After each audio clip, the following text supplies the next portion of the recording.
साथियों, मीन लग्न में संतान प्रदाता होते हैं स्वयं चंद्रदेव। और चंद्रदेव की यदि 4 स्थानों पर प्लेसमेंट होती है तो ऐसे जातक को बहुत ज्यादा इंतजार संतान प्राप्ति के लिए नहीं करना पड़ता, बल्कि विवाह के प्रथम वर्ष में ही उनको एक भाग्यशाली संतान मिल जाती है। यदि चंद्रदेव लग्न में विराजमान हो, तृतीय भाव में विराजमान हो, पंचम भाव में विराजमान हो या एकादश भाव में विराजमान हो।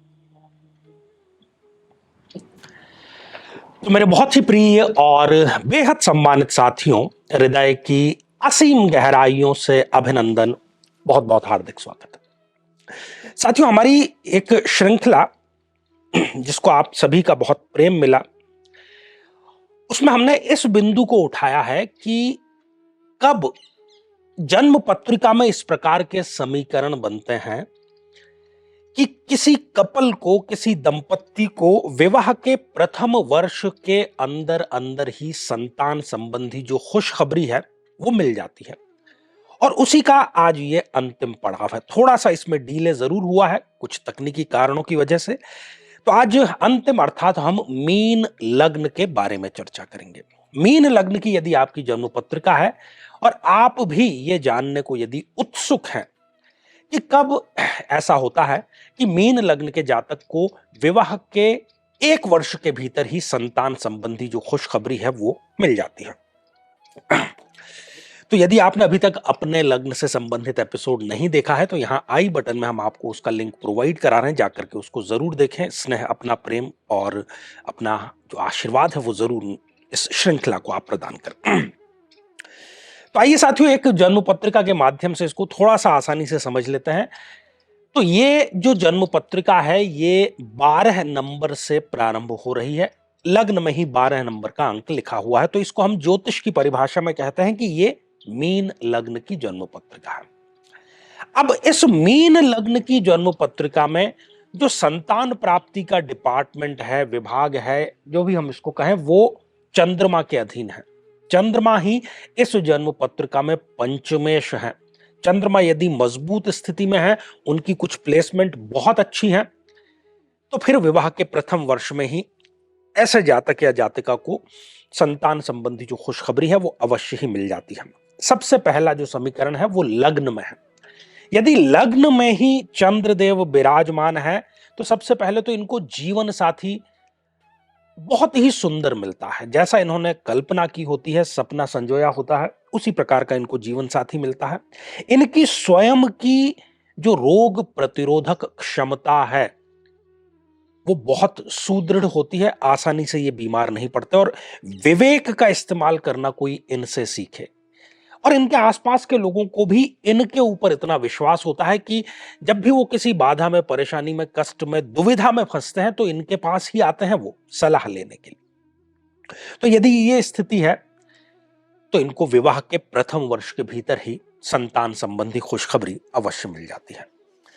साथियों, दूसरी स्थिति है तृतीय भाव में, अर्थात जहां पर आप 2 नंबर का अंक लिखा हुआ देख रहे हैं। यदि यहां पर चंद्रदेव विराजमान है, वृषभ राशि में वो आ गए और वृषभ राशि में चंद्रमा उच्च के हो जाते हैं।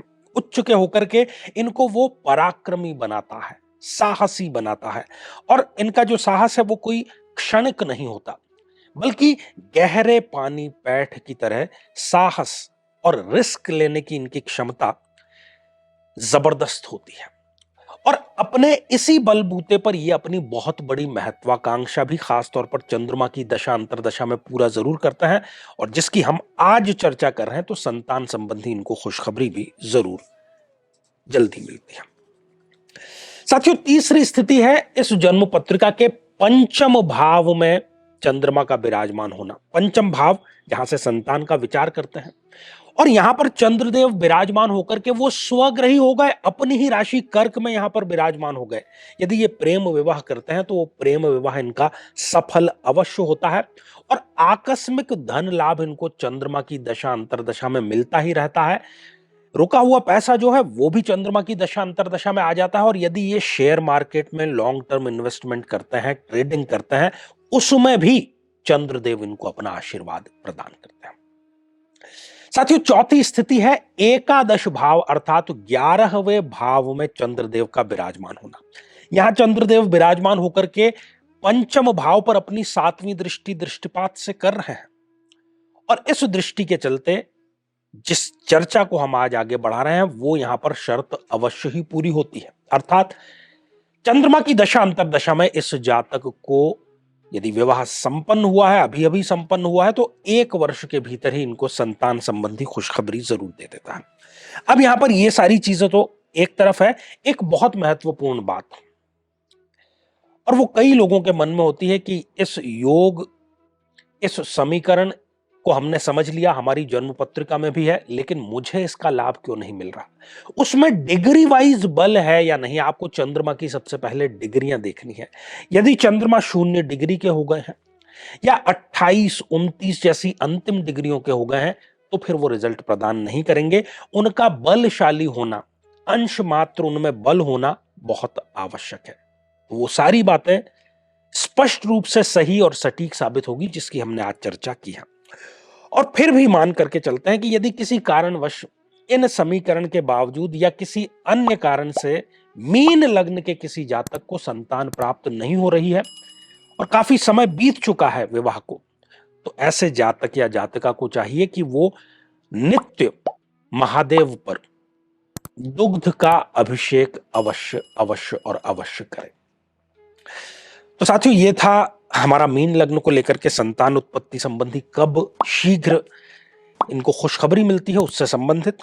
और आज के लिए केवल इतना ही और इसी मंगल कामना के साथ में कि आप सभी स्वस्थ, समृद्ध और शांतिपूर्वक जीवन व्यतीत करें। नमस्कार।